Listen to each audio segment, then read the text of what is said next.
Hello everyone. Last video में हमने वैद्युत द्विध्रुव के कारण वैद्युत द्विध्रुव को पढ़ा था और वैद्युत द्विध्रुव के आघूर्ण को हमने समझा था। अभी जिस प्रकार हम किसी एक आवेश के कारण, जैसे कोई एक चार्ज है, इस आवेश के कारण जो विद्युत क्षेत्र, इसके आसपास का जो क्षेत्र है उसकी तीव्रता अगर ज्ञात करते हैं विद्युत क्षेत्र, तो वो कुछ इस प्रकार से, अगर ये क्यू चार्ज है और हम इससे आर डिस्टेंस पर किसी भी पॉइंट पर अगर विद्युत क्षेत्र की तीव्रता ज्ञात करना चाहें तो ई जो होगा 1/4 pi epsilon naught Q upon R square कह सकते हैं, और ये आर कैप। तो हम कह सकते हैं कि एक आवेश के कारण या बिंदु आवेश के कारण जो ई होता है वो डायरेक्टली प्रोपोर्शनल होता है आर स्क्वायर के, यानी कि आर स्क्वायर की पावर में वो जैसे जैसे दूर जाएंगे कम होता जाएगा। तो आज का जो हमारा टॉपिक है, किसी वैद्युत द्विध्रुव के कारण, चूंकि वैद्युत द्विध्रुव क्या होता है, जब दो चार्ज, एक पॉजिटिव और एक नेगेटिव, यानी कि एक धनात्मक और एक ऋणात्मक आवेश कुछ डिस्टेंस पर रखे होते हैं, अल्प डिस्टेंस पर, जिसे हमने नाम दिया था 2a, और इनका मध्य बिंदु जो था O था, जिसके कारण वैद्युत द्विध्रुव जो होता है वो क्या होता है, एक सिस्टम होता है जिसमें दो चार्ज अलग अलग समान परिमाण के और प्रकृति अलग अलग हो, एक पॉजिटिव और एक नेगेटिव, परिमाण समान हो, कुछ दूरी पर रखे होता है, तो क्या कहलाता है, एक वैद्युत द्विध्रुव कहलाता है। अब अगर वैद्युत द्विध्रुव के आघूर्ण की बात की जाए तो P is equal to Q into 2a, अगर इनके डिस्टेंस 2a हमने ली है तो Q इंटू 2a, इसे हम वैद्युत द्विध्रुव बोलते थे। तो अब वैद्युत द्विध्रुव के कारण अगर किसी पॉइंट पर वैद्युत क्षेत्र की हमें तीव्रता ज्ञात करनी है तो क्या करेंगे हम, अभी देखते हैं। हम मान लेते हैं कि हमारे पास दो चार्ज हैं, सॉरी एक वैद्युत द्विध्रुव है, ये यहां पर दो चार्ज रखे हैं,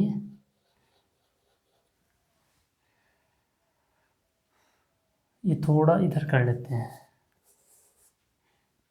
यहाँ ले लेते हैं। एक चार्ज ये है और दूसरा चार्ज हमारे पास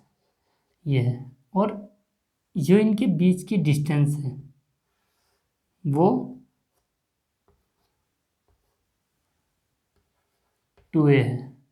ये पॉजिटिव या नेगेटिव क्यों मान लेते हैं इसे हम, माइनस क्यों, और ये प्लस क्यों है। और इस सिस्टम को, इसकी लाइन ज्वाइन कर लेते हैं इनके बीच की, ये, और ये जो इनका ये पॉइंट है ये O है। अब हम इस वैद्युत द्विध्रुव के कारण विद्युत क्षेत्र की तीव्रता निकालेंगे, लेकिन इसमें हम दो केस लेंगे जो सरल हैं।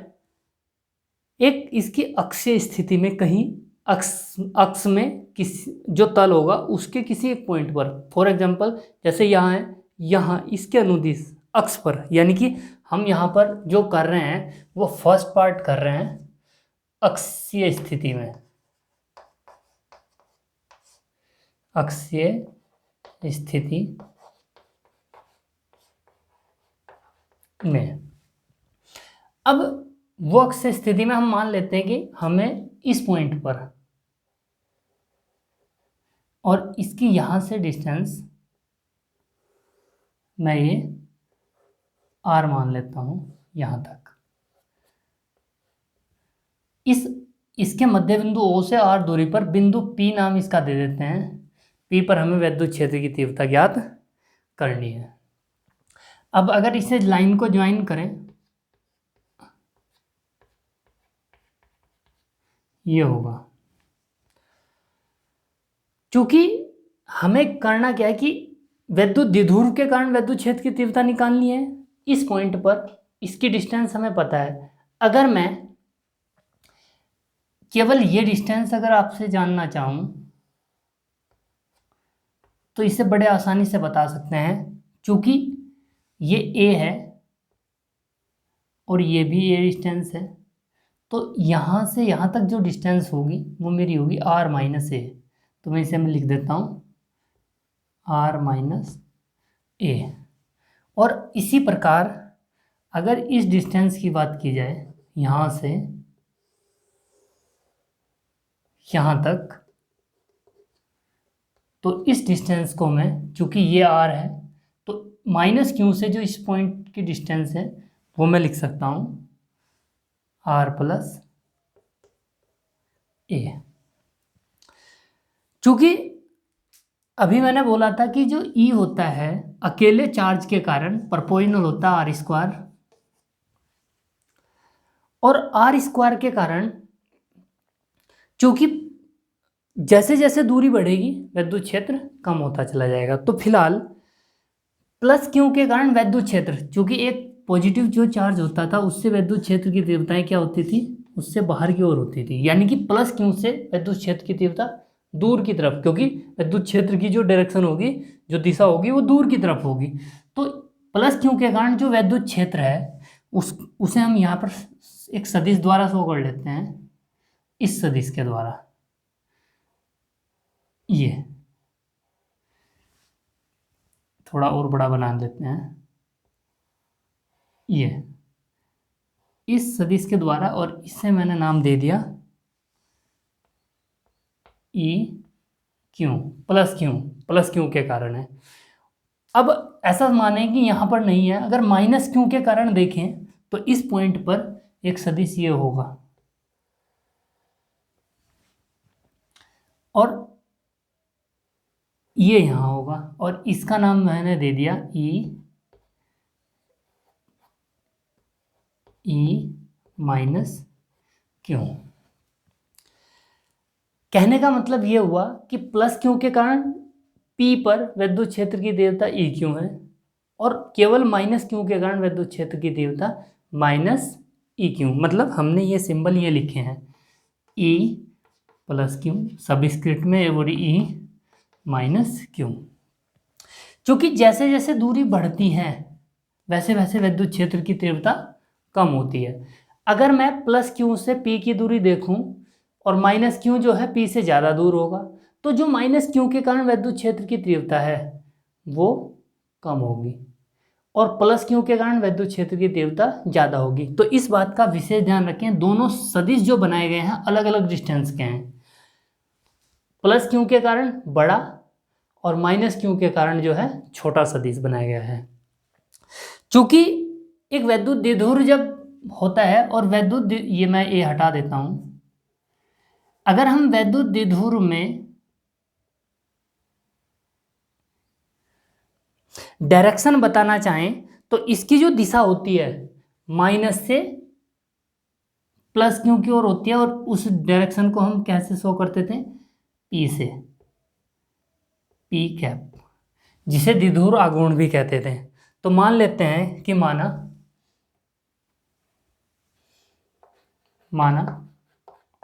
वैद्युत द्विध्रुव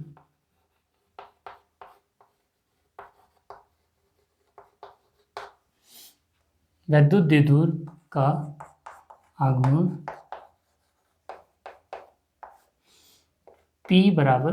स्मॉल p लिखते हैं इसे हम, P is equal to Q into 2a, और इसकी जो डायरेक्शन है P कैप के द्वारा दिखाई जाती है। आघूर्ण P सदिश Q इंटू 2l, ये हमें पता है बिंदु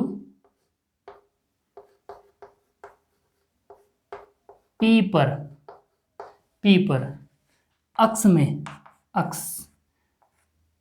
अक्षीय बिंदु पर, बिंदु P पर, अक्षीय बिंदु पर, या बिंदु P ऐसे लिख सकते हैं, बिंदु P पर, ये हटा ही देते हैं,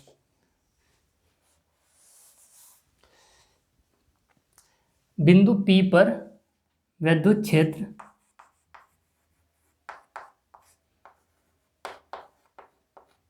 ज्ञात करना है।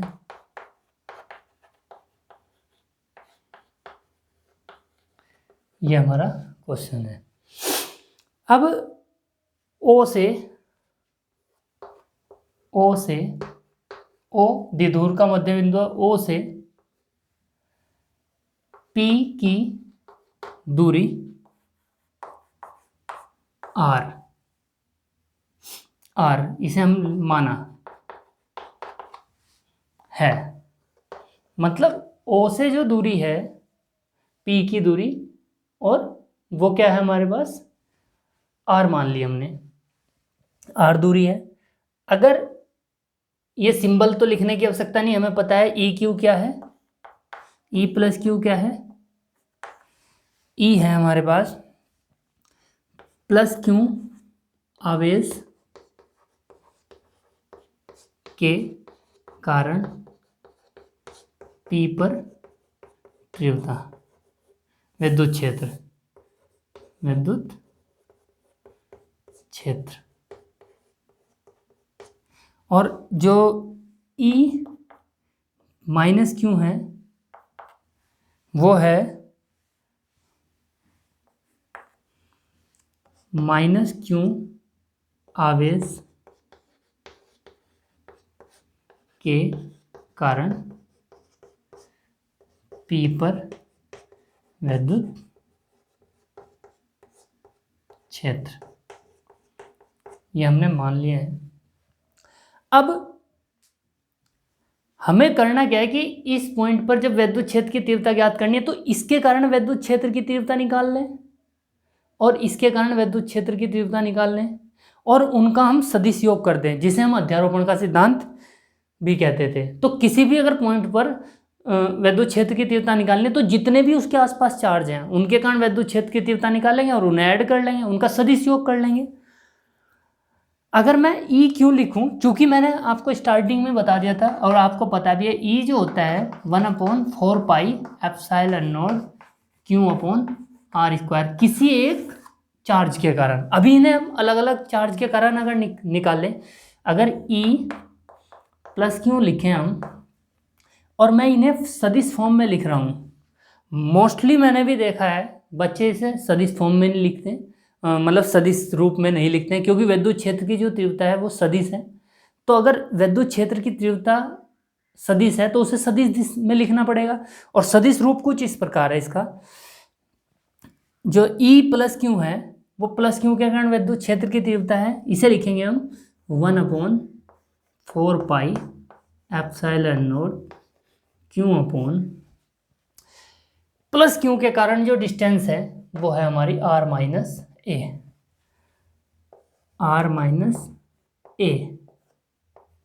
और जो E प्लस क्यू की दिशा है वो देख रहे P की दिशा है, तो इसलिए यहाँ पर हम P कैप लेके चलेंगे। अब हमें यहाँ लिखने की आवश्यकता नहीं कि मान लो इस दिशा में है, जैसे इसका नाम दे दें A और इसका नाम P, तो A P की दिशा में, ऐसा लिखने की आवश्यकता नहीं, P की दिशा में, और P की दिशा हमें जानते ही हैं। तो सदिश रूप में ये इक्वेशन हमें बता रही है इसकी दिशा क्या है। अब E सदिश फॉर्म में ही लिखें, minus Q 1/4 pi epsilon not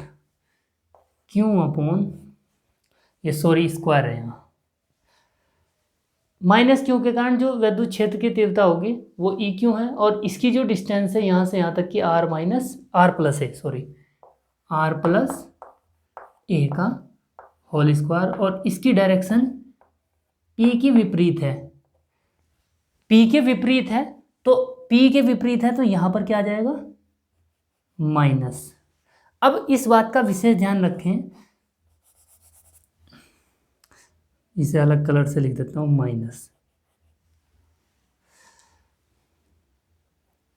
minus Q, तो E प्लस क्यू हमारे पास है, E माइनस क्यू हमारे पास है, और इन दोनों के कारण, अब ये दोनों हमने निकाल लिया, और P पर नेट विद्युत द्विध्रुव के कारण तीव्रता निकालनी है।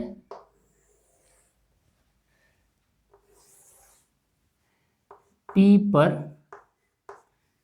वैद्युत द्विध्रुव के कारण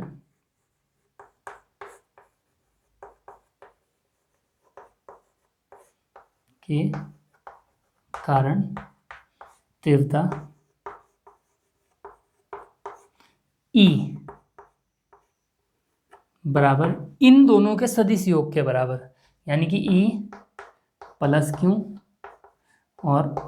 E माइनस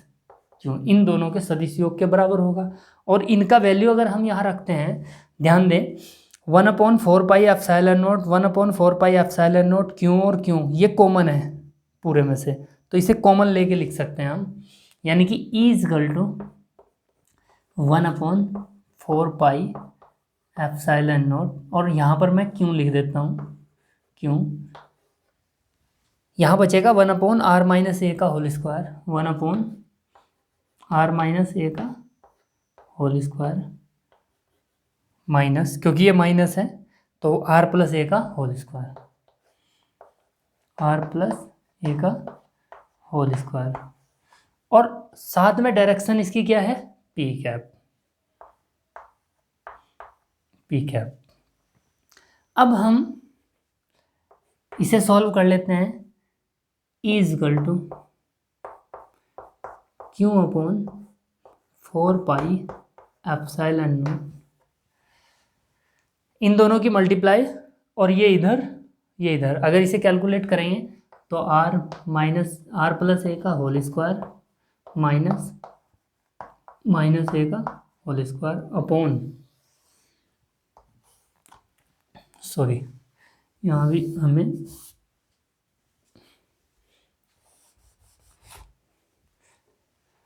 r माइनस, इसे लिख सकते हैं r-a का होल स्क्वायर, r+a का होल स्क्वायर, यानी कि r² माइनस a², और पूरे का होल स्क्वायर सेम चलता ही रहेगा, और ये यहाँ हुआ, और ये p कैप, क्योंकि सदिश है तो दिशा p की दिशा में है 20 की। अब इसे कैलकुलेट अगर करें हम तो E is equal to Q/4πε0 r² plus a², ये सिंपल से फॉर्मूला है, a+b का होल स्क्वायर खोलेंगे, r² plus a² minus 2ar, again minus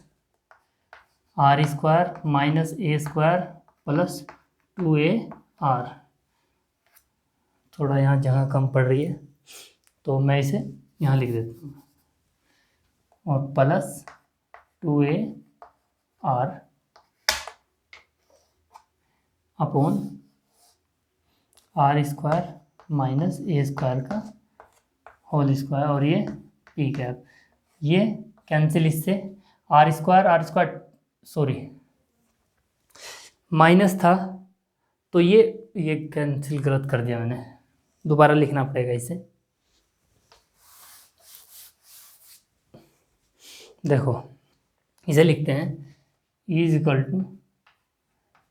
Q/4πε0 r² plus a², r²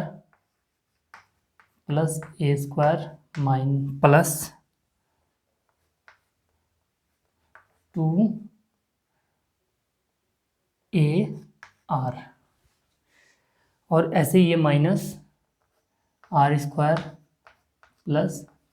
a², ये माइनस हो जाएगा, और प्लस 2ar, और अपॉन में r² माइनस a² का होल स्क्वायर, ये p कैप, ये कैंसिल हो जाएंगे इससे,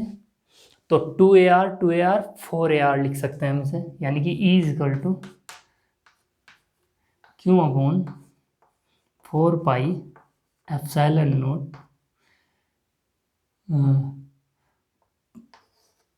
4ar upon r² minus a² का होल स्क्वायर, और ये p कैप। चूँकि p जो होता है Q × 2a कैप p होता है। तो अगर हम इसे कुछ इस प्रकार लिख लें, E equal to Q upon 4 pi epsilon naught, इस क्यू को यहाँ की बजाय हम ऐसा लिखते हैं 1/4 पाई एप्सिलॉन नॉट, और इसे लिख लेते हैं Q into 2a, Q into 2a, और इसके साथ P लिख लेते हैं। ये टर्म अलग कर दिया, Q into 2a, Q into 2a यहाँ से ले लिया, तो अभी हमारे पास यहाँ से क्या बचेगा 2, इस 2 को यहाँ लिख देते हैं 2 Q इंटू 2a यानी कि, और यहाँ पर क्या बचेगा हमारा R, और अपॉन में R स्क्वायर माइनस ए स्क्वायर का होल स्क्वायर। ये इस पूरे का वैल्यू जो है हमारे पास P कैप, P सदिश है, यानी कि E जो हो जाएगा 1/4 पाई एप्सिलॉन नॉट 2 P सदिश, और यहाँ R स्क्वायर माइनस ए स्क्वायर का होल स्क्वायर। ये विद्युत क्षेत्र की तीव्रता का फॉर्मूला है।